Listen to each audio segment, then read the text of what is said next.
Om Tat Sat. My humble prostrations to the all pervading Brahman, to my worshipful Guruji, Swami Jyotirmayanandaji Maharaj, to sage Narada, and all sages and saints, and to each of you, divine soul, watching today's satsang. So, today we are covering Sutra number 47, part number 2, from the Narada Bhakti Sutras, chapter 2, Glory of Supreme Devotion. Commentary is by my worshipful Guruji, Swami Jyotirmayanandaji Maharaj, and narrated by myself, Swami Nikhilananda. So let's get started on Sutra number 47, part number 2.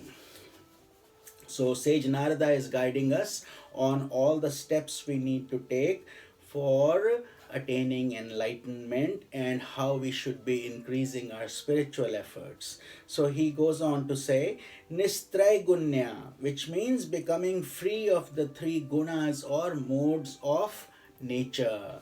These gunas, as we know, are part of Prakriti, Sattva, Rajas, and Tamas. So, as an aspirant advances on the path, he overcomes Rajas and Tamas by increasing Sattva. Sattva is purity. With the predominance of Sattva in his mind, he then attains the intuitive vision of the self.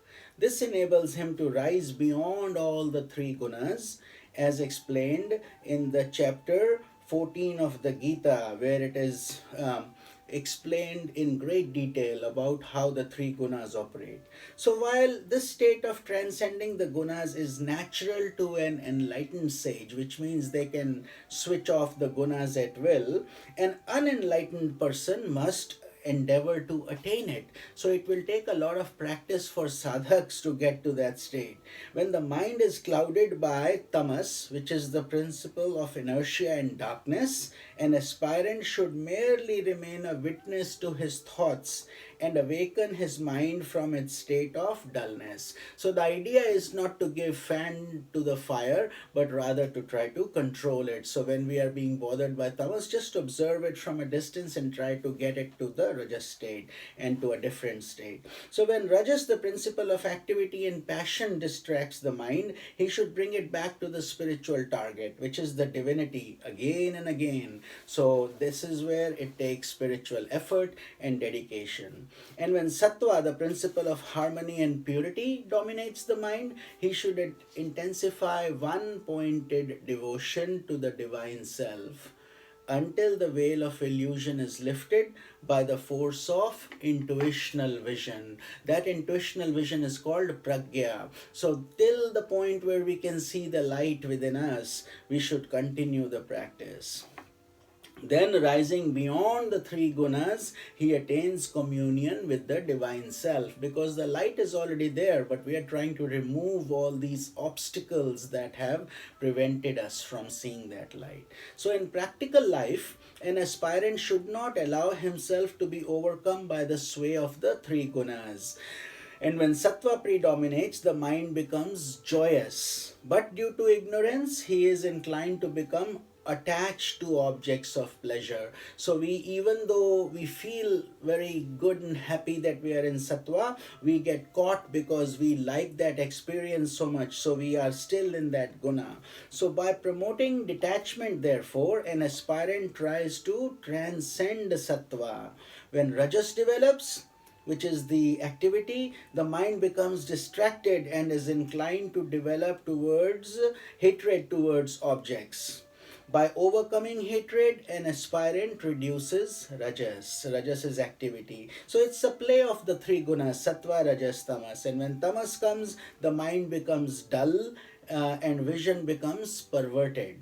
So in this state, even a friend may appear as an enemy, and we at one point or another bounce back from these three states back and forth. So consequently, a person may harbor anger and hatred and many cruel sentiments within himself. So by good association, an aspirant tries to overcome tamas. Therefore, we say keep good company at all times. A yogi or a devotee must not allow himself to be dominated by these gunas. And each guna can lure a person into a particular faulty mental state. If he prevents this from happening, he overcomes that particular guna. So these gunas are to be deeply understood, because they are the ones that are the magic trick of the magician. These are the ones that keep holding us back. Yoga Kshema Tyaga. Then the next term Sage Narada uses is renouncing yoga and Kshema, which means slowly we start giving up things, because things will come to us. In this context, these terms respectively refer to one's concern for acquiring objects that have not yet been acquired, that's called yoga, and preserving those objects that have already been acquired, that is Kshema.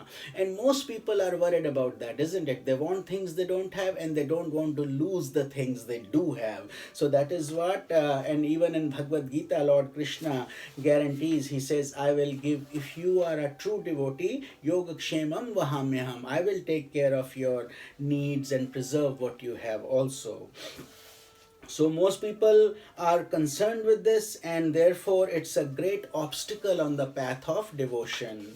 But a devotee who practices inward surrender to God lives in the spirit that God looks after all his needs. He is not worried anymore. He has that deep faith inside that I'll be okay. God will protect me, and he will provide the objects that he needs and will preserve them. That level of faith. Therefore his mind remains carefree and balanced at all times, and thus he is able to do his sadhana, his spiritual practice, in an uninterrupted manner. But those who lack spiritual surrender, on the other hand, are constantly concerned with external objects. They are like people who still continue to hold their luggage on their heads in a train, where the train's already carrying everybody. You could put the luggage down. So many of us just have all these unneeded worries. Some of them, many of them are actually unjustified. So further, an aspirant should not be concerned with the higher states of spiritual experience which have not yet been realized.